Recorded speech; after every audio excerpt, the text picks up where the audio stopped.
Bismillahirrahmanirrahim. Assalamualaikum warahmatullahi wabarakatuh. Alhamdulillahirabbil alamin.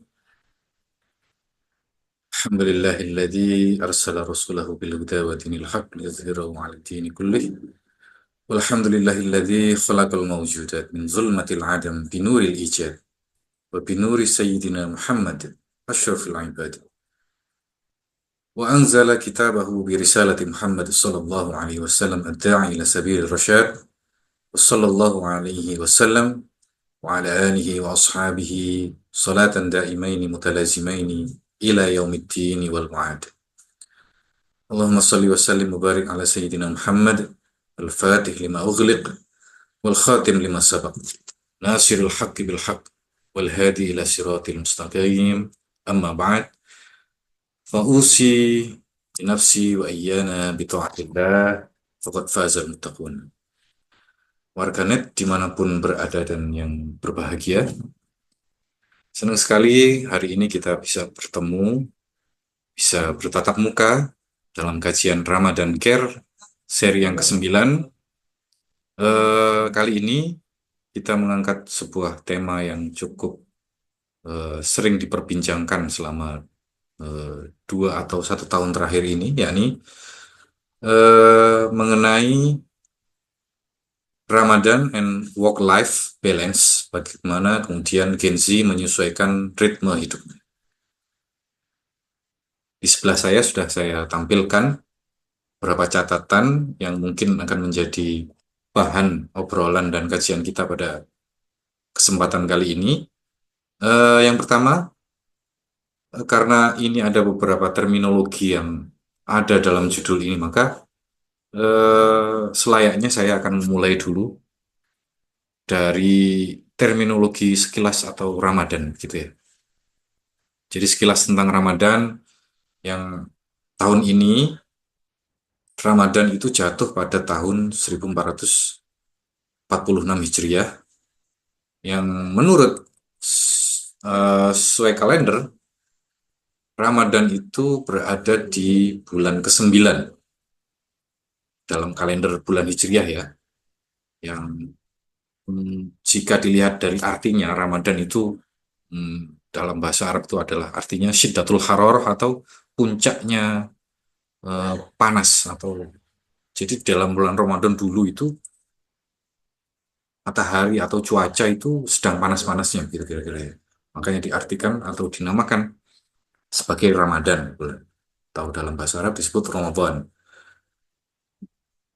Kemudian bulan Ramadan ini adalah bulan yang sangat mulia ya, karena di dalamnya itu diturunkan Al-Quran.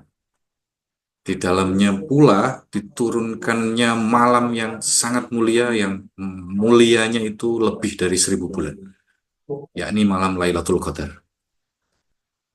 Dan di dalam bulan Ramadan juga itu disyariatkannya puasa.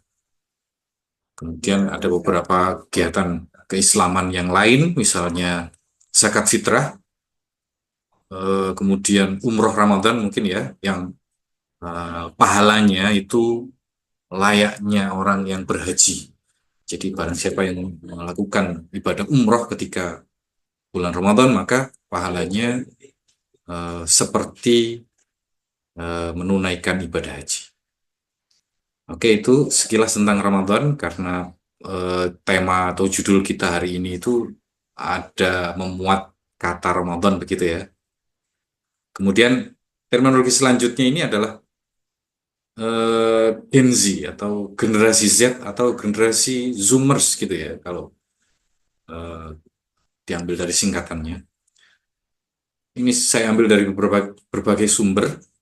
Ia adalah generasi yang lahir antara paling tidak 1997 begitu ya, hingga 2012, atau mereka yang merupakan generasi pertama yang tumbuh di era digital dan internet. Jadi ketika mereka lahir, itu perkembangan teknologi itu sedang mencapai perbedaan yang terlihat sekali dari generasi sebelumnya. Itu yang bisa kita amati dari atau kita maknai dari sebuah terminologi Gen Z atau generasi Z ini ya. Kemudian berapa ciri-ciri dari mereka itu salah satunya adalah terbiasa dengan teknologi digital sejak usia dini. Jadi eh, Gen Z ini sudah sangat familiar ya dengan gawai, dengan eh, gadget, dengan alat-alat elektronik yang lain yang mungkin itu membantu eh, konektivitas dan membantu pekerjaan mereka. Kemudian kita masuk ke dalam terminologi work-life balance ya. Kalau diartikan dalam sebuah istilah, istilah ini mengacu pada keseimbangan dalam kehidupan seseorang, seperti pekerjaan dan kehidupan di luar pekerjaan, sehingga mereka dapat memiliki waktu yang seimbang tanpa terbebani atau terfokus pada satu hal saja.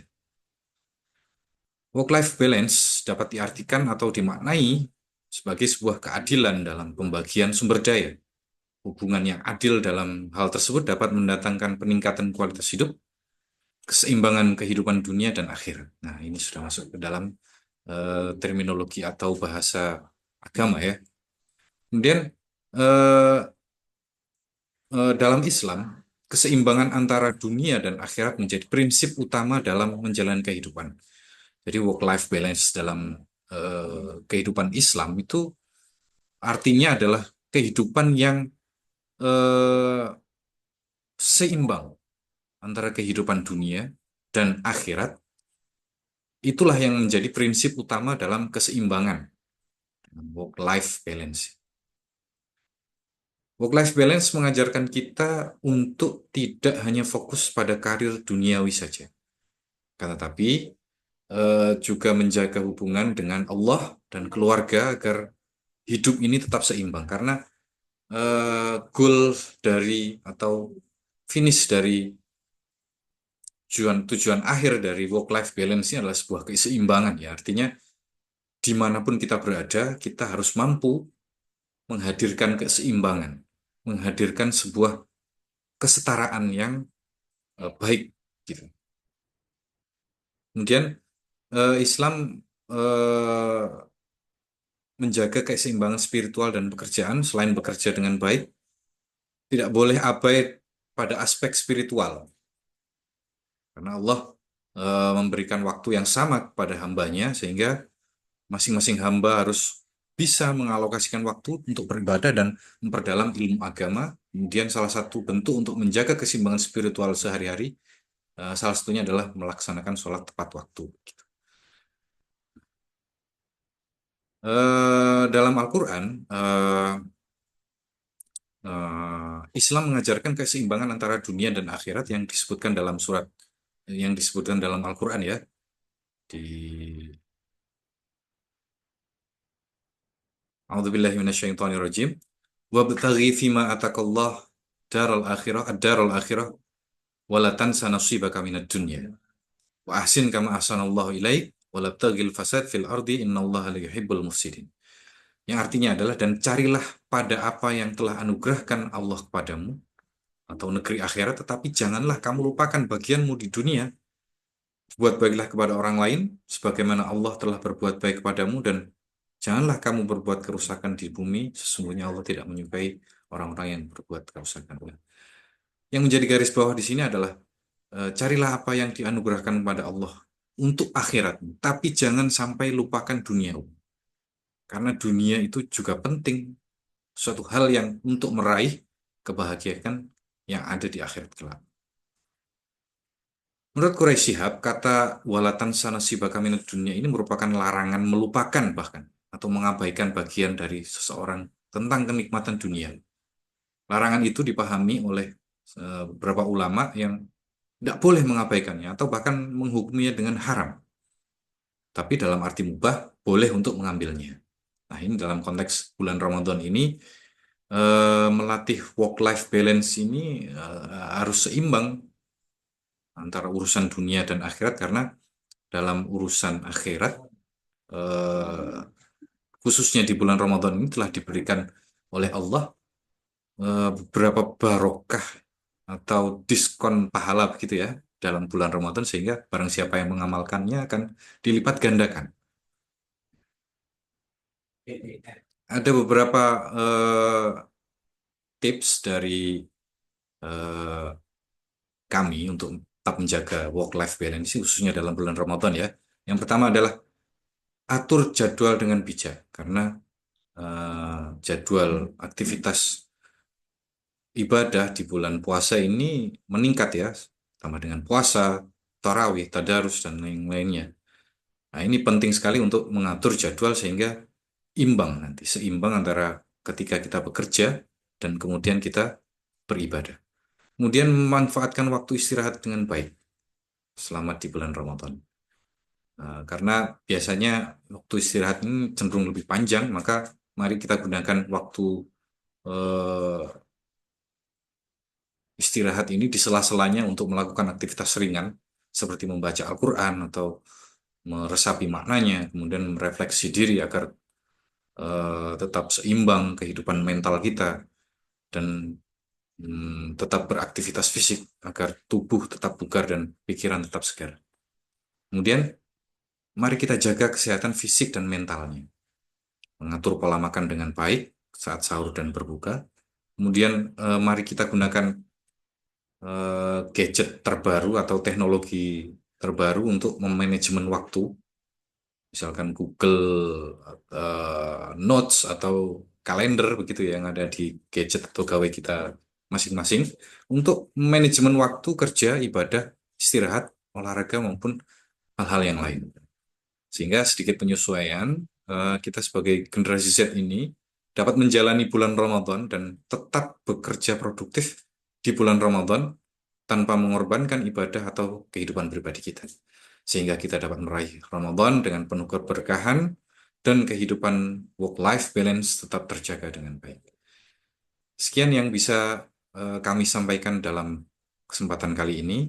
Sampai jumpa di lain kesempatan. Mudah-mudahan yang sedikit ini bermanfaat. Saya akhiri. Hadanullah wa iyyakum ajma'in. Wallahu muwafiq ila aqwamit thoriq. Wassalamualaikum warahmatullahi wabarakatuh.